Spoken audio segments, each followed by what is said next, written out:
Station Houston, are you ready for the event?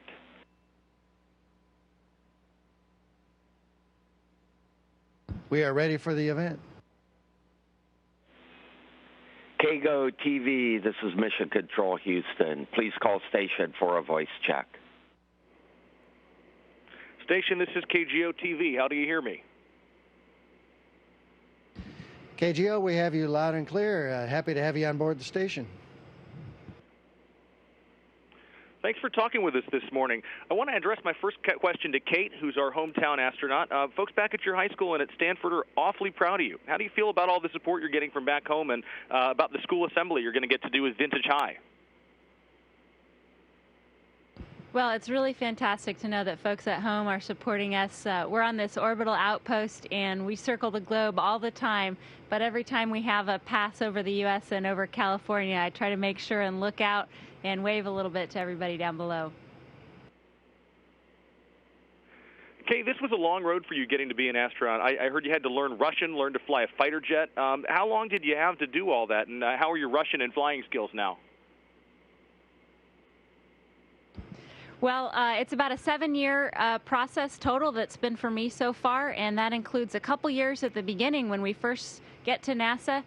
We do take a lot of language training. That never stops. We work really closely with our Russian colleagues, and part of our training does involve aviation. It's an excellent preparation and excellent training for spaceflight, and so I have to say those are two of my favorite things that we've had on board the space station. Preparation for training up here on space station are the Russian lessons and the flying.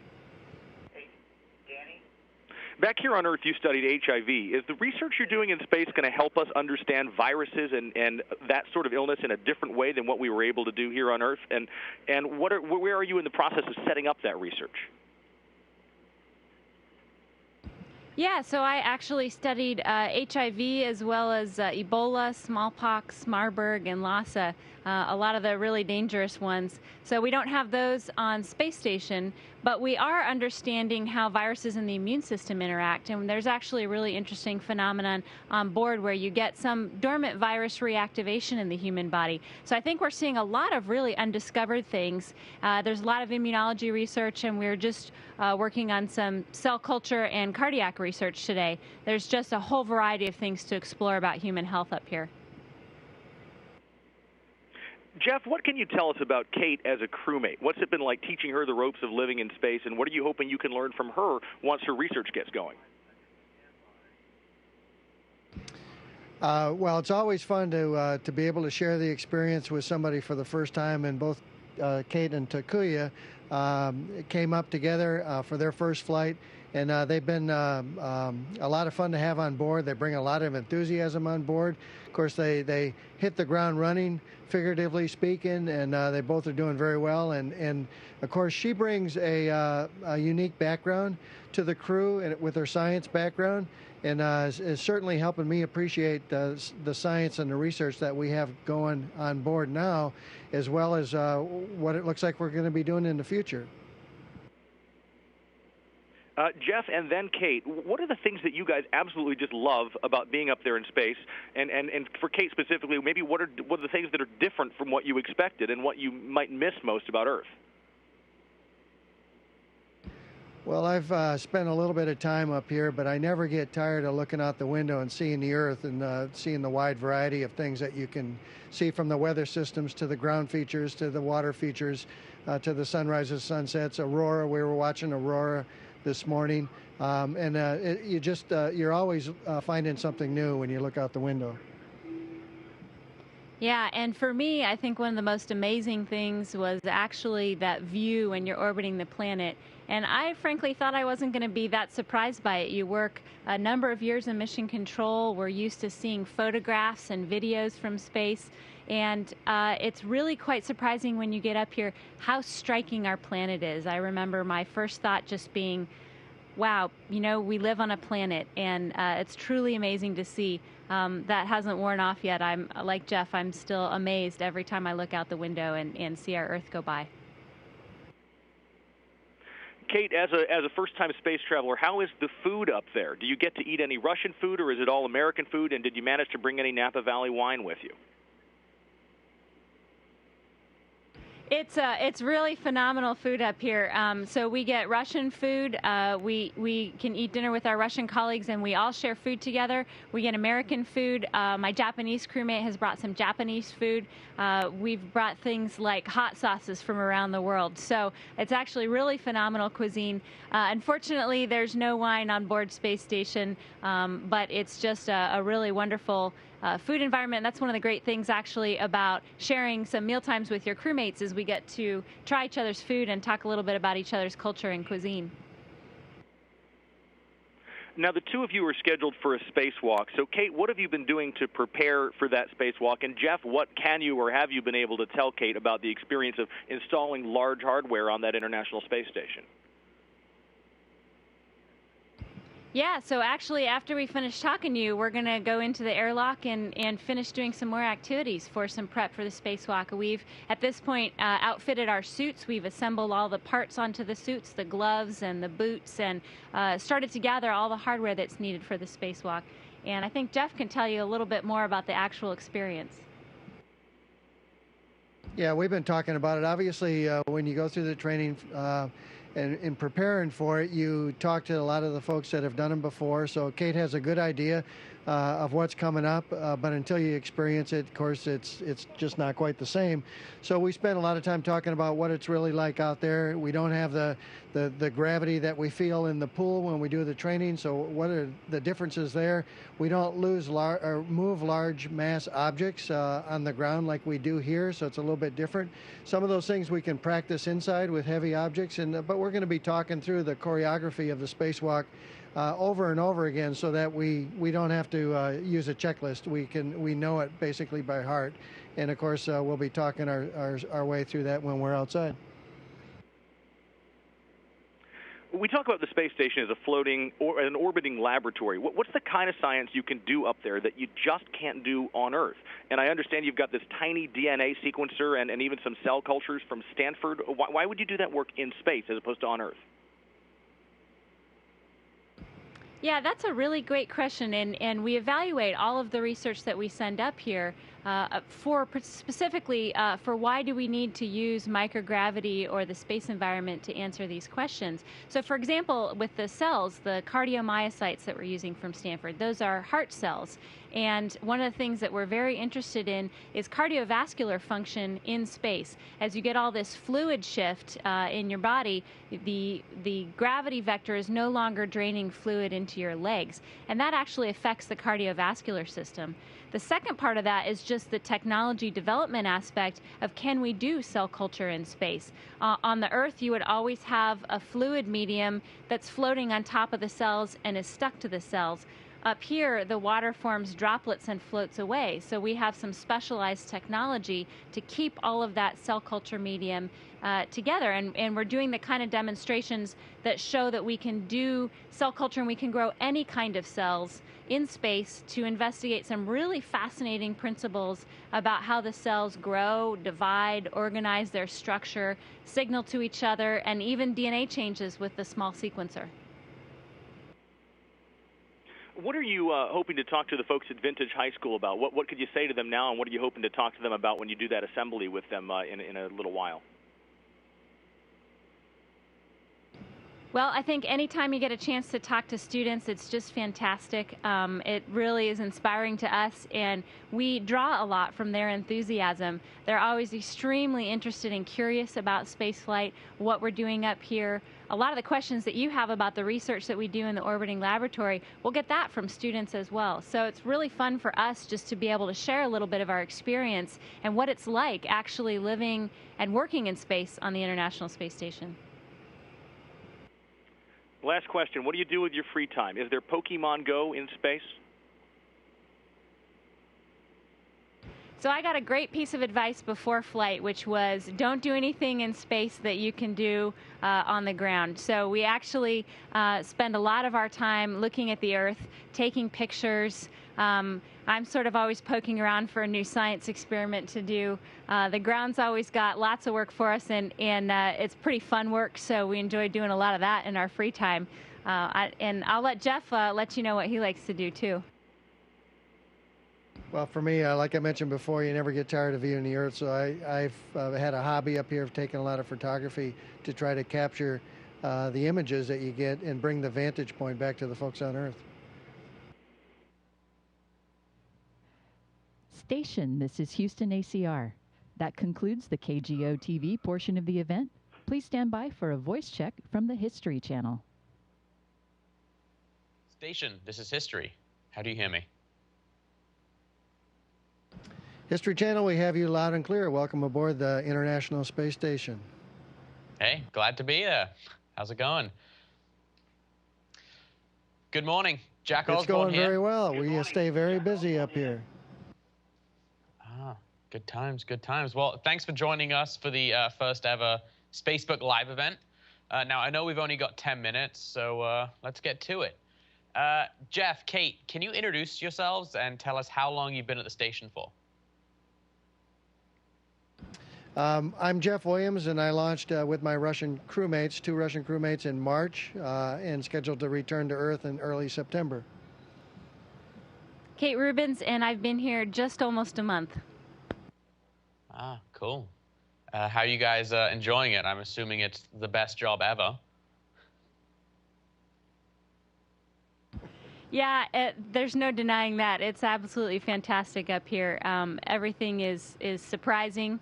It feels like the laws of physics have either changed or been extremely reinforced. And so I'm having a great time. A lot of this is new to me. Awesome. Now, while in orbit, can you tell us about the work you guys have done so far and what you guys are currently working on right now? Well, the work is ongoing. We've had continuous human presence here in the space station for going on 16 years now. And of course, many of those early years were spent assembling this magnificent orbital outpost. Now it's in the full utilization mode, so it's an orbiting laboratory. We've got a lot of experiments going on, and they're always coming and going, so we're doing something new across the spectrum of all the sciences. Of course, this is a big, complex orbiting laboratory that needs to be maintained, so we spend time maintaining it. We also spend some time repairing it when things break. And occasionally, like we're looking forward to in a few weeks here, we get to go outside, do a spacewalk, and do those same kinds of activities, either repairing or maintaining the station. In this case, we're going to be adding a docking adapter for future crewed vehicles. Very cool.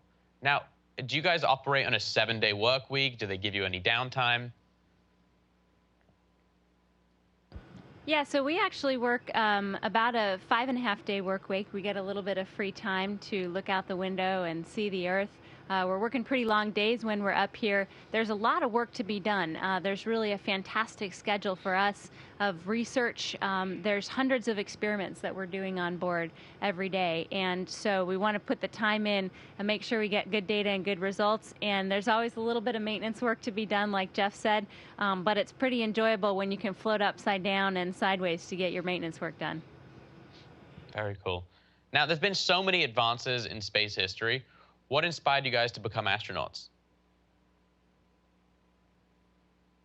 Well, for me, I think certainly I grew up in the Apollo era, and I was old enough to remember the Apollo 11 moon landing, so that certainly was an inspiration. But I first realized that it was possible for me when I was at the military academy at West Point, and I read the book, The Right Stuff.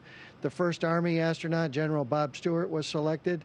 And of course, I was anticipating a career in the Army, so I knew it was possible as an Army officer. And that's when I set it as a goal. I think it was 1978, 79, and it took me till 96 to be selected, and 2000 was my first flight. Yeah, and when I was a kid, ever since I can remember, I had a list of career goals, and astronaut was one of them. And it wasn't until I was about in high school that it seemed like maybe astronaut wasn't just an absolute #1 career choice that was going to happen. So I let that go for a little while and then applied really as soon as I had the minimum qualifications. Can you tell us about some of the preparation you guys went through to become an astronaut?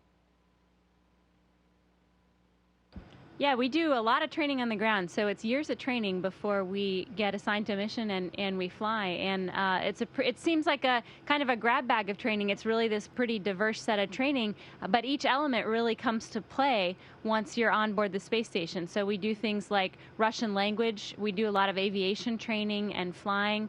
We train for EVA. We train with the robotic arm. And so you end up being a specialist in a whole bunch of different areas. It's a lot of fun on Earth, but it's really fun to see how it all comes together when we're doing our actual execution of the mission on board. I would also add that this is in an international space station with contributions from Russia, the European Space Agency, Japan, Canada, and of course NASA. So we end up traveling to all those places and training in those environments, which is pretty robust or pretty exciting part of the experience as well. Also, up here we can't call the plumber or the electrician or even the emergency medical team if something goes wrong. So we get training in all those areas as well. Wow. So it's like literally a one-man band with every astronaut. Well, I would say a 6-person crew, a 6-person team, along with a very extensive ground team in Houston, in Moscow, in Munich, Germany, and Scuba, Japan as well. Yep. Very cool. All right. Now we have some questions from some of our fans. Elizabeth L. would like to know, what was the most surprising part about being on the space station, or what is, and something that you maybe didn't expect that NASA didn't tell you about?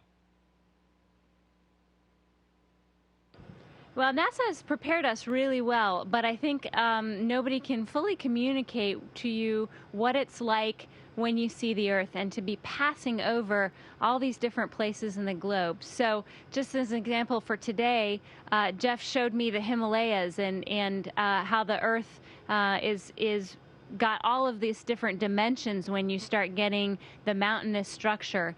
We looked at the aurora. I saw a meteorite going through the atmosphere for the first time. So there's really nothing quite to prepare you for all these different sights that you see, even though you can do a lot of studying on the ground. Very cool. Now, Ayla asks, after spending time living in space, do you think it actually will be possible for humans to inhabit outer space? And when do you think that's going to really begin? Well, I think we're inhabiting outer space right now for 6-month durations anyway. And Scott Kelly, of course, stayed up here for just under a year. And we will inhabit, with the moon, I'm sure will be in the future. Of course, Mars is the ultimate target. But Earth is very unique in that Earth provides all of the things necessary to support life. In this destination here on the station, as well as those others that I mentioned, we have to bring the provisions to support life with us from Earth. You know, the air we breathe, the food, the other supplies that we have all come from Earth. So it's, I guess you could say, uniquely provisioned. But certainly it's possible to inhabit places like this. We've shown it for going on 16 years now. Very cool. Now, I'm a total conspiracy theory, tinfoil hat wearing mild lunatic. So I have to ask the question, do you guys believe in intelligent life? And have you ever seen anything that made you kind of go, what was that? Certainly you see things once in a while, you go, what was that? But never has it been even a possibility of, say, the classic UFO that you see folks talk about, or aliens or all that. So to answer that part of the question, no, I think those are fairy tales. All right. Hey, well, guys, thank you very much for your time, and appreciate all the work you guys are doing. And that concludes our Spacebook Live. Thanks so much. It was great to talk to you. Station, this is Houston ACR. Thank you. That concludes the event. And thank you, KGO TV and the History Channel. We are now resuming operational audio communication.